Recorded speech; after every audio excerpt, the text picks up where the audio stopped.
All right, I'm just editing this in here real quick before we start the video. Yesterday in the video, I asked if people wanted me to keep the captions, and loads of people were really nice. They're like, you don't need them. You don't need them. We can understand you, but you're good. And this is like my phone voice. This is like my posh voice. So, like, yeah, I hope you can understand me. But there was like a few people, like quite a few people that said, please do keep the captions. There was 2 or 3, maybe 4 people who said, "Please do keep the captions." It helps them. Um, some of them need them for the hearing. One lady said she needed it for a hearing, and that's all you need. That's all I need to hear to know that I'm keeping them. That's it. Just if even if it was just that one person that said, "Yes, please, I need them for this," so I'm keeping them. I hope that's okay with everyone else, and I hope you can totally understand why I'm doing that. But um if I'm making a difference, just doing a small little thing like that to one person's day, then that makes me happy. Thank you. Now I'm going to put you onto the video. Okay, so the tone of this video is going to be a lot calmer than usual. Yeah, I can joke, I can laugh, I can play around and things, but I also know when to be respectful. And this is a video where I should definitely be respectful. There is some topics in this video coming up that I would like to say to a few people. Um, we have a lot of vets that are in the comments. If you have any issues or you have any problems, or even if you're not a vet and you've been through some stuff before, I'm going to warn you.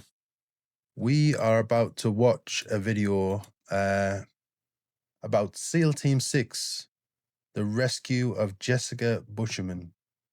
Now, I don't know if I'm saying that right, but if anything's triggering for you, I don't mind you skipping this video.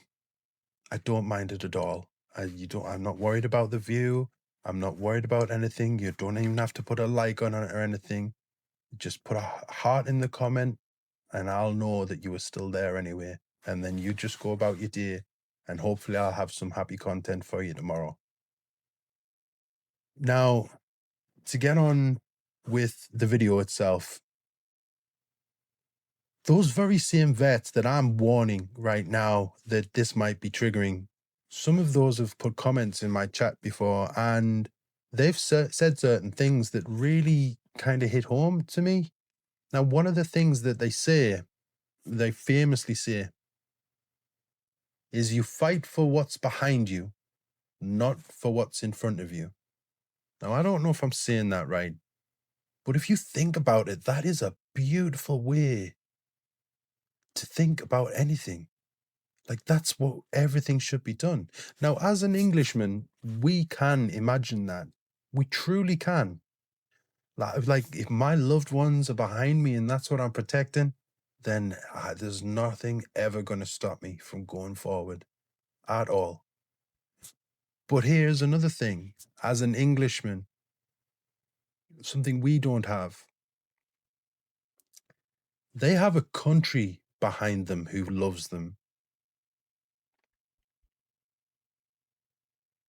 If you're English and you're watching this video, can you tell me right now, can you imagine what that would feel like?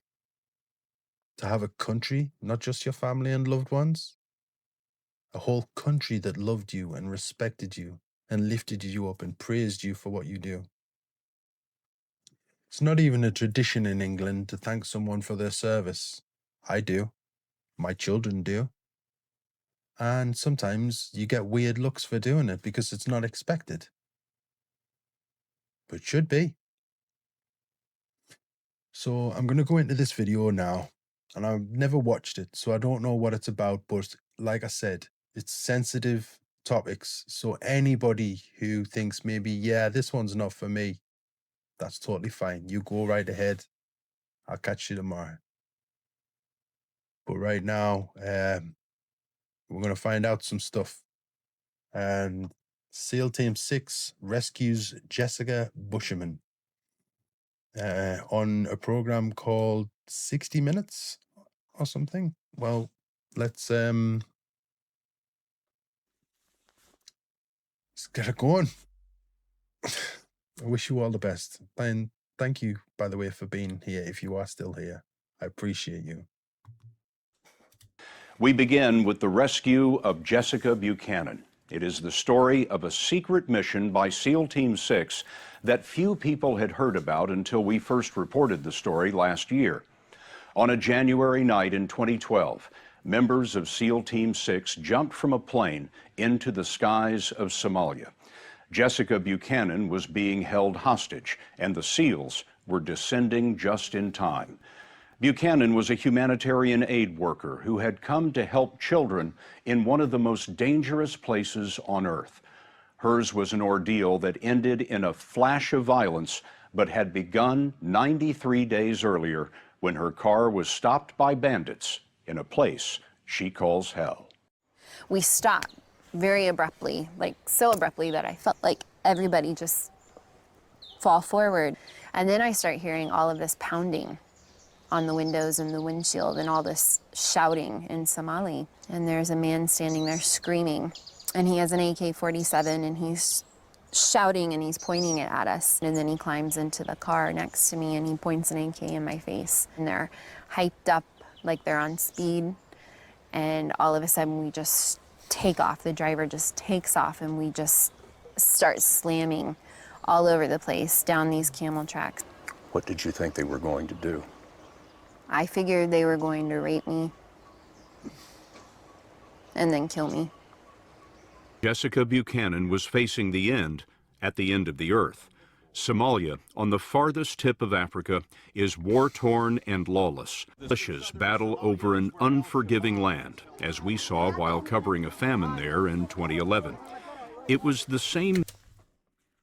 I can't look at poor babies. I cannot. That's the what's it called? It's a trigger for me.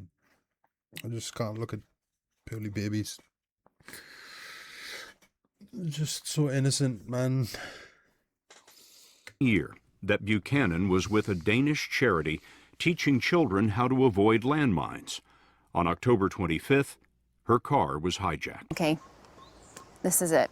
Like, I'm bracing myself to be shot in the back of the head. And I think that there's mercy in the fact that maybe they're not going to rape me first, but that it's just going to be quick.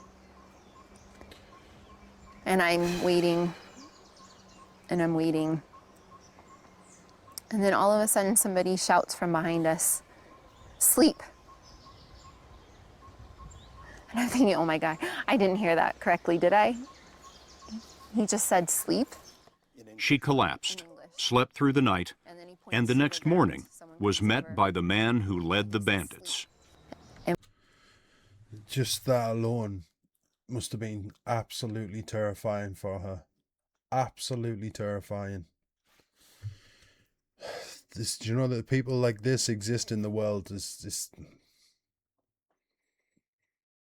We ask him, "Are you going to kill us?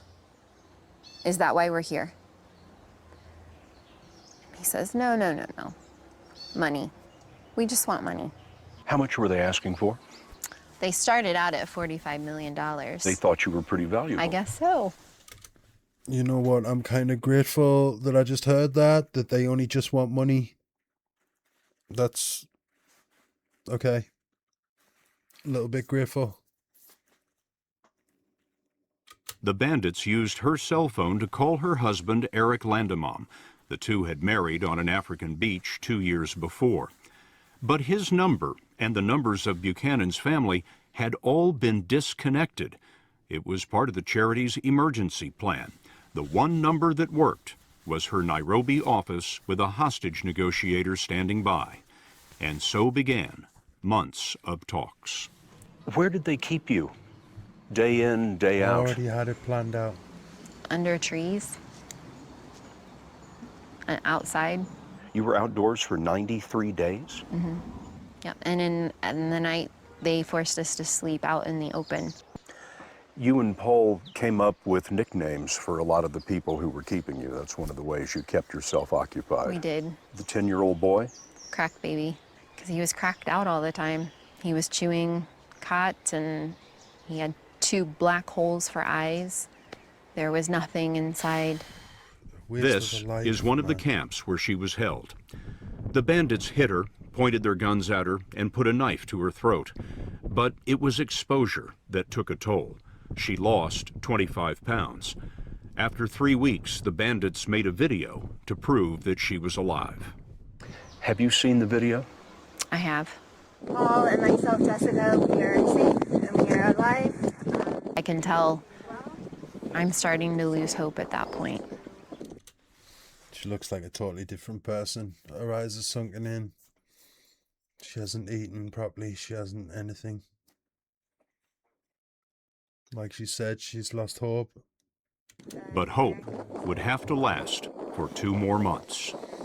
As the many weeks went by, did you think the American government's watching me, they know where I am, and somebody's going to get me out of here? No. Why? Because I'm just an aid worker. You didn't imagine that the President of the United States knew your name? Never. Hey, she said she's just an aid worker, but already the president knew her name. Let's go, America. Let's go. I'm sorry she had to go through this, but I'm really glad that something or someone like this, who's just an aid worker, as she says, you'll go so far all the way up to the president to make sure that this person comes home. Never in a million years. After 3 months in the desert, Buchanan had a serious urinary tract infection. And in a final call to the hostage negotiator, she said this. I'd become so ill that I couldn't stand up. I couldn't walk. So I was in so much pain. And I said, I think I have a kidney infection. And I started to cry and I said, I'm afraid I'm going to die out here. When that call was received here in Nairobi, it set off a chain of events that led all the way to the Oval Office. The FBI and the military consulted doctors who said that if Jessica had a kidney infection, she might have just 2 weeks to live. That was transmitted to the president, who was also informed that in just a few days, there would be a new moon. Perfect darkness for a SEAL team rescue. America. We got it planned out. We know perfect darkness. Straight up through all the connections and everything. Why would like to hear an English story about something like this in recent years? Not in years gone by, because I know there was some brave men back then, but I would like to hear something like this about English people that went out of their way to save people. We should look into it, but I'm so glad that help is on the way for this lady. Jessica Buchanan had chosen a star in the Somali sky to represent her mother, who had passed away a year before. She spoke to it every night, and with no moon, it was especially bright on January 25th. What did you say that night? Please tell God that I need some help. We need to get out of here. You couldn't have known that that prayer would be answered that night. I had no idea. She was on a mat trying to sleep when she heard a faint scratching noise. One of the bandits she nicknamed Helper heard it too. And I see this look of just sheer terror on Helper's face. And then all of a sudden, it's just this eruption of gunfire. And I think, okay, well, this is it. This really is truly the end. And I cover up with my blanket again, and I just start saying, oh God, oh God, oh God. And I just remember thinking, or maybe I'm saying out loud, like, I cannot survive this. She thought she was being taken by a rival group, maybe Al-Shabaab, Islamic extremists who would surely kill her. And then all of a sudden, I feel all these hands on me, roughly grabbing at me. And I try to protect myself. And I pull the blanket closer on top of me, and then I hear my name. But it's not a Somali accent, it's an American accent. And I can't compute, like I can't understand that somebody with an American accent knows my name. She still lost so much hope that she didn't even consider there might be someone there for her. That's how much it had taken out of her. And they say, Jessica, we're with the American military. We're here to take you home, and you're safe. And they pull the blanket down from my face, and all I see is black masks, black sky, and all I can say over and over is, you're American. You're American. I don't understand. You're She's in Americans. shock. Thinking, how did you get here? And I'm still alive. And they ask me where my shoes are, and I don't know. And one of them picks me up and starts running. He runs for several minutes and puts me down on the ground. And then they identify themselves, and that they knew I was very sick. And He picked her up and just started running with her. Whoever that man is, no one will probably ever find out your name. But much respect to you, sir, and everybody else involved with this. they have medicine, they have water, they have food. Oh, they already got the and medicine, they've come everything. to take me home. Oh, At the one feeling. point, I think they thought they heard something, or I don't know. This group of men who's risked their life for me already asks me to lie down on the ground because they're concerned that there might be someone out there, and then they make a circle around me, and then they lie down on top of me. They literally shielded her with their bodies. They don't personally know this woman. They don't have anything to do with her, but they risked their life using their bodies as a shield to protect this woman. Now that's a dedication to your country, to your cause, and to your people. Whoever those people are that did that, you deserve so much respect.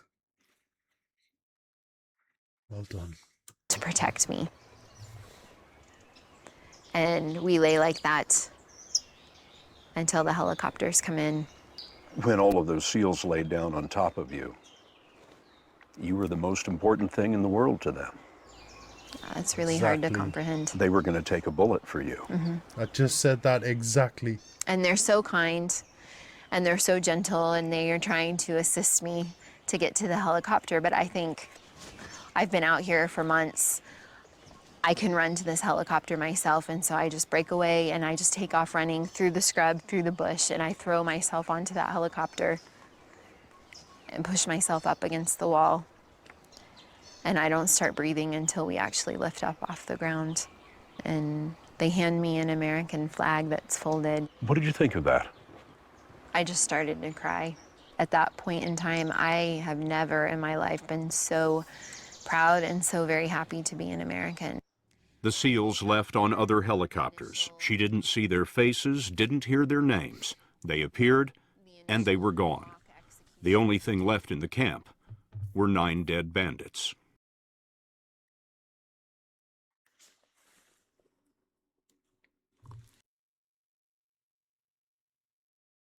They left in a different helicopter. She didn't see their faces. She didn't hear their names. They didn't want it for glory. They did it for the love of the country and the people. That is amazing. No wonder you guys have so much respect for your military.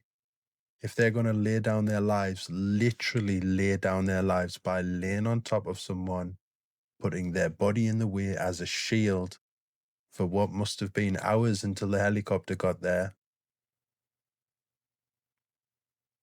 for someone that don't even know,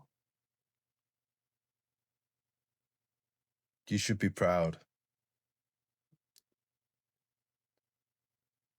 That's the kind of country I would like to fight for. I'll fight for my country. I'll fight for my country, but only because of the loved ones that I have behind me. I don't think my country would love me.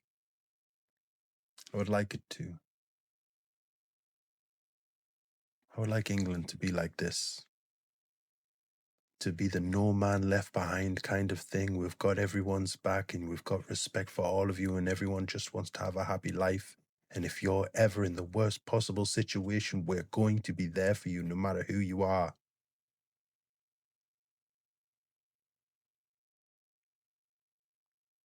That would be a beautiful place.